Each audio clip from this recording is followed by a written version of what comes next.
This is the voice of Smada. You're listening Smada Prima Podcast. Stay inspired and let's be prima together. Assalamualaikum warahmatullahi wabarakatuh. Waalaikumsalam warahmatullahi Halo wabarakatuh. Sahabat Prima, kembali lagi bersama kami di Smada Podcast, Inspiring the Next Generation. Pada kesempatan podcast kita kali ini, kita kedatangan tamu yang sangat istimewa.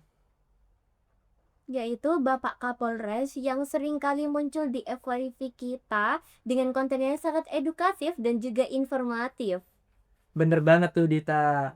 Di sini kita kedatangan tamu dari Kapolres Situbondo, Bapak AKBP Bayu Anwar Siddiqui, SH SIK MSC, dan juga Bapak Kompol Aryo Pandanaran SH. Selamat pagi Bapak. Selamat pagi. Bagaimana nih kabarnya Bapak hari ini? Alhamdulillah kabar baik, sehat dan siap untuk mengikuti podcast di Smada. Kalau kabarnya Bapak Aryo bagaimana? Alhamdulillah kabar baik juga ya, sampai hari ini tetap sehat walafiat. Alhamdulillah. Bagaimana perasaan Bapak ketika diundang di Semada Podcast? Perasaan saya tentu saja tegang yang pertama, tapi kita jadikan ketegangan itu suatu tantangan untuk bisa hadir di sini adalah hal yang membanggakan, hal yang membahagiakan, dan tentu saja semoga menjadi inspirasi bagi generasi muda. Karena perasaannya sudah senang dan bahagia, pastinya Bapak Kapolres sudah siap ya Pak spill tipis-tipis terkait Hakpol. Insya Allah, jangankan spill tipis-tipis, kita kumpas tuntas pun kami bersedia. Wah, kesempatan emas nih buat Sobat Prima yang lagi menonton di rumah. Bagi kalian yang ingin masuk di Akpol, jangan lupa simak videonya baik-baik ya. Sebelum itu, perkenalkan saya Dika. Saya Zaki. Kami berdua siap menemani kalian semua di beberapa menit ke depan. Baik, Bapak langsung saja ke pertanyaan pertama. Boleh? Bapak kan sering mengonten di TikTok nggak Bapak? Betul. Dengan viewersnya yang cukup banyak, benar ya Kak Zaki? Bener banget. Bapak pernah tidak membaca komentar anak SMA yang dimana ketika Bapak membaca komentar itu sampai membuat Bapak tuh geleng-geleng kepala? Betul. Tentu saja ada komen dari netizen ataupun anak SMA yang bikin geleng-geleng kepala, yang menggelitik hati ini karena pertanyaannya katanya masuk Akpol, masuk polisi itu harus punya orang dalam. Kalau tidak punya, tidak bakal masuk. Kalau orang biasa, tidak bakal masuk. Itu adalah pernyataan yang keliru, saya pastikan demikian. Kenapa?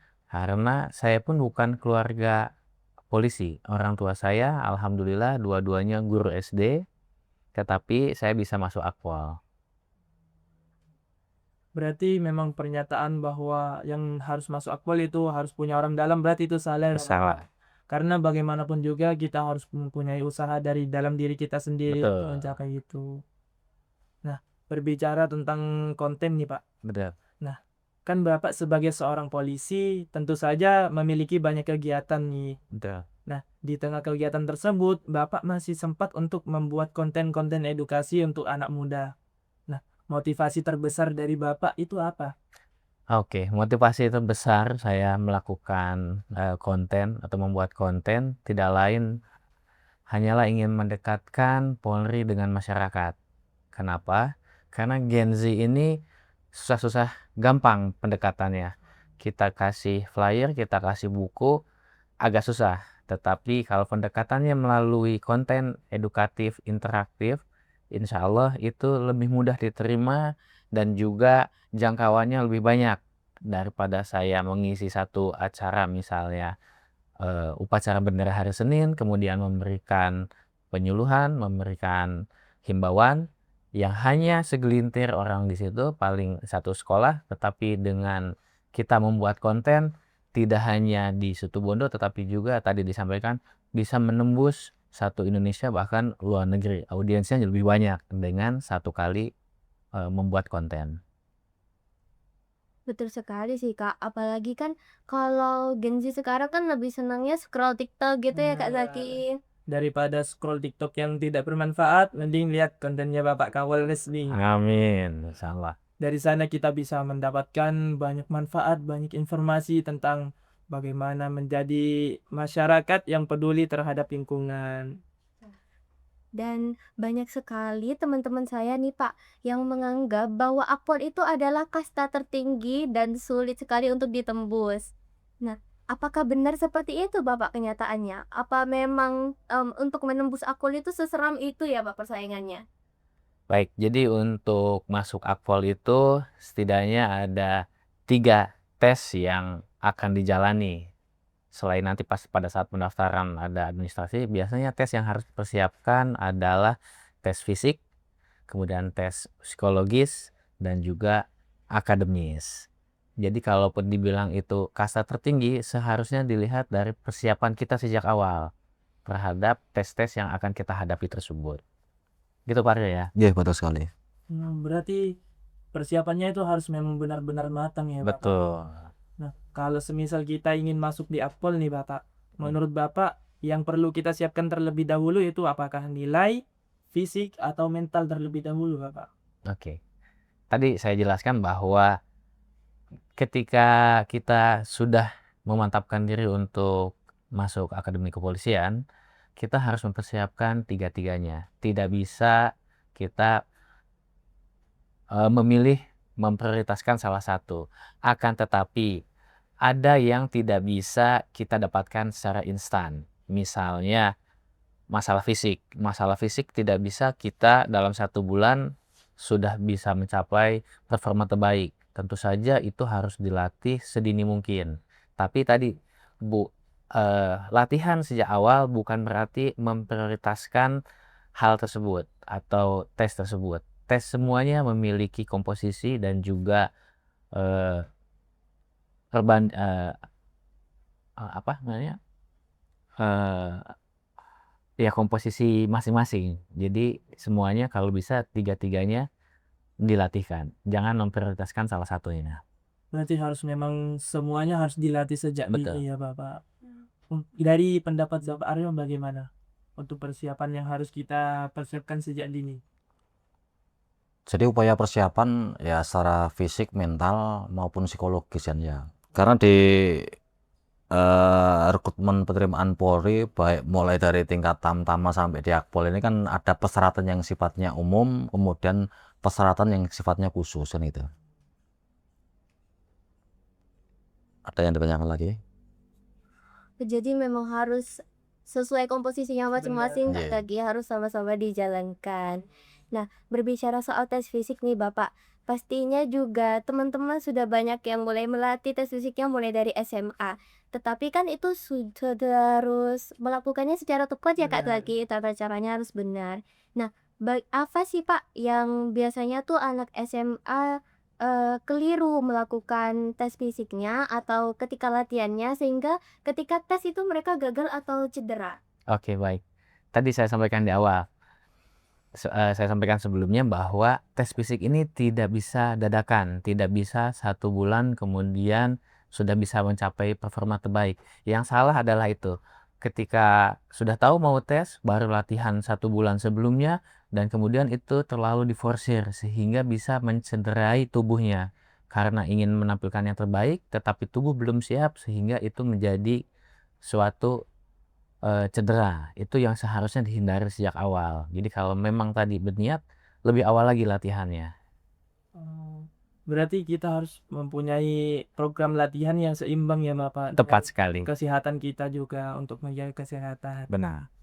Teman-teman saya kan banyaknya ingin masuk di Akpol nih Bapak. Masya Allah. Akan tetapi mereka mempunyai kekurangan di matanya yang minus, terus giginya yang ada tambalannya. Nah, menurut Bapak, apakah itu bisa daftar di Akpol atau mereka akan langsung gugur ketika mendaftar?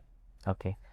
Terkait dengan seleksi, ini sudah masuk materi seleksi bahwa masing-masing item tadi kekurangan di mata, kekurangan di gigi itu nanti tim kesehatan akan melakukan penilaian mulai dari K1, K2 ataupun normal. Di situ nanti ada poin-poinnya. Jadi walaupun minus, misalnya minus setengah, tidak langsung mengakibatkan keguguran. Tapi tadi misalnya kalau tidak salah K4 itu sudah pasti gugur. Tapi selama itu hanya minus atau giginya berlubang, selama komponen yang lainnya lebih baik, nanti itu bisa dilaksanakan perankingan dan bisa tetap dinyatakan lulus. Bukan gitu Pak Arif? Betul sekali Bapak. Bagi kalian nih Sobat Prima yang ingin daftar di Akpol, yang mempunyai mata minus, gigi penuh tambalan, jangan khawatir, semuanya pasti bisa masuk Akpol asalkan sesuai dengan porsinya ya Bapak. Betul. Tadi sempat disinggung kalau memang tes psikotes juga perlu sekali untuk kita latih mulai sejak dini ya Bapak. Betul.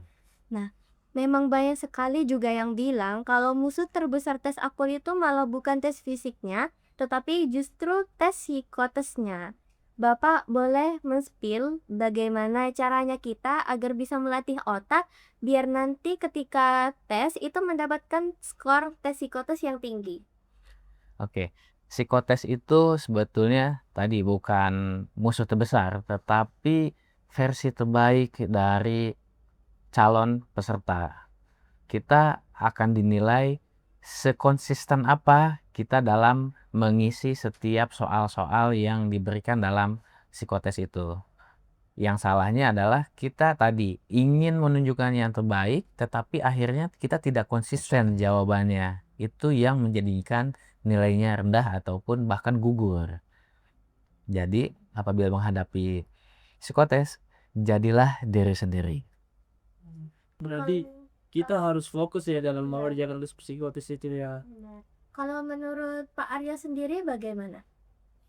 Jadi berkaitan dengan sistem norma kelulusan ini kan ada tes psikologi, kemudian keselamatan jasmani, kemudian juga ada pembobotan nilai tes yang pemeringkatan dan kelulusan peserta terbagi dalam beberapa tingkat, ya mulai dari tingkat daerah sampai di tingkat pusat.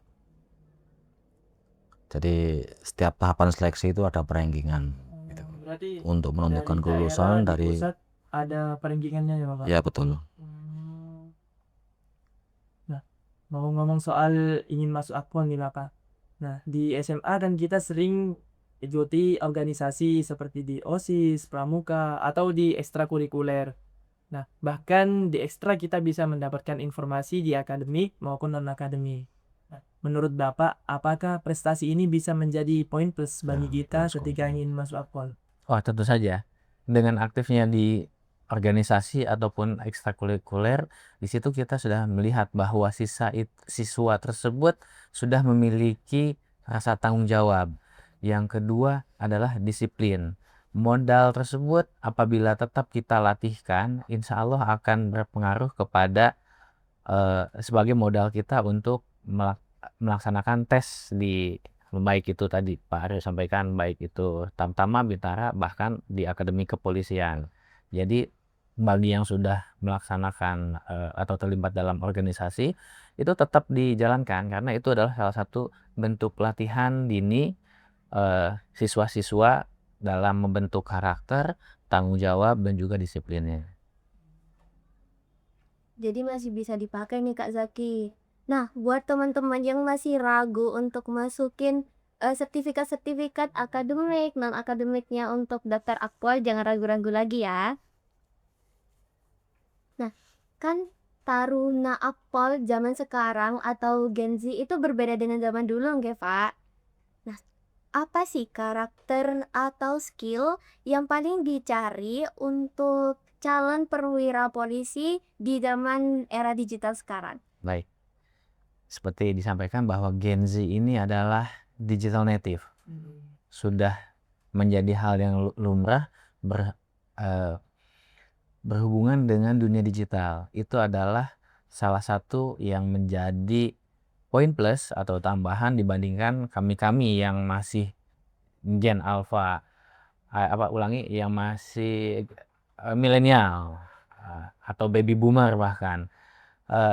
Digital native ini apalagi yang namanya kejahatan terus berkembang. Di dunia digital pun demikian, semakin banyak online scammer, kemudian phishing atau kejahatan cyber lainnya. Disitulah perannya eh, generasi Z ini yang nantinya akan menjadi Polri, karena dia sudah digital native, dia bisa memberikan edukasi ataupun cyber security awareness sejak awal, dan dengan kemampuannya itu diharapkan bisa membantu tugas-tugas kepolisian ke depannya. Berarti ini suatu kelebihan bagi kita Gen Z ya Pak. Betul. Nah, bagi Sobat Prima nih, jika kalian bermain media sosial, bermainlah media sosial yang baik supaya gitu bisa berdampak baik buat kalian ketika kalian ingin mendaftar di Apple. Betul. Nah, Bapak, terakhir dari kami nih, Oke. pesan dan motivasi apa nih yang ingin Bapak sampaikan untuk Sobat Prima yang lagi di rumah supaya mereka bisa semangat untuk menggapai cita-cita mereka untuk tembus di Apple. Oke, baik.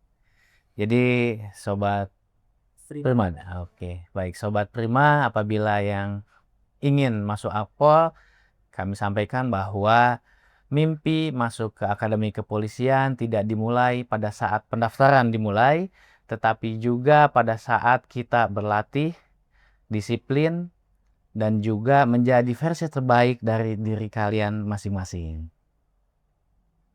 Wah, dengarkan itu Sobat Prima. Jika kalian ingin masuk di Apple, kalian harus mempersiapkannya sejak dini, bukan mempersiapkan ketika kalian ingin mendaftar saja. Pesan dan motivasi dari Bapak Aryo untuk Sobat Prima yang lagi di rumah. Nggih. Jadi pesan bahwa generasi muda ini kan generasi penerus bangsa ya. Kalau kita mengutip moto dari Bung Karno ya, beli saya 10 orang tua. Nah, ini saya ulangi, beli saya 10 orang tua ya. Ini saya akan kucabut Semeru dari akarnya. Namun beri saya 10 orang pemuda, ini saya akan kuguncangkan dunia. Wah. Jadi potensi generasi muda ini betul-betul berdampak berkaitan dengan perkembangan dinamika teknologi maupun perkembangan dunia secara global. Benar banget sih Bapak. Karena sebagai generasi muda yang akan menentukan masa depan negara bangsa. sendiri. Sobat Prima, bagi kalian yang ingin masuk di Apple, jangan lupa untuk terus berusaha, berdoa, dan juga jangan lupa untuk belajar. Dan kalian juga jangan lupa untuk mempersiapkan prestasi mulai dari akademik maupun di non-akademik. Benar banget tuh. Aduh Kak Zaki, tidak terasa ya kita ternyata sudah sampai di penghujung podcast kita kali ini. Sebelum itu, jangan lupa untuk Sobat Prima, untuk like, comment, share, dan subscribe postingan ini. Kirim ke semua keluarga, teman-teman, dan saudara kalian supaya mereka juga bisa mendapatkan manfaat dari episode kita kali ini. Amin. Sebelum kita tutup, boleh nih kita ajak Bapak untuk jargon bersama. Oke. Jika kami bilang Smada Podcast, nanti kita bersama jawab inspiring the next generation. The next generation. Oke. Oke. Sobat Prima, sampai jumpa kembali di podcast kita selanjutnya. Bersama kami, saya Zaki. Saya Dita. Kami pamit undur diri. Sampai jumpa kembali di Smada Podcast. Inspiring the next generation. Wassalamualaikum warahmatullahi wabarakatuh. Waalaikumsalam warahmatullahi wabarakatuh.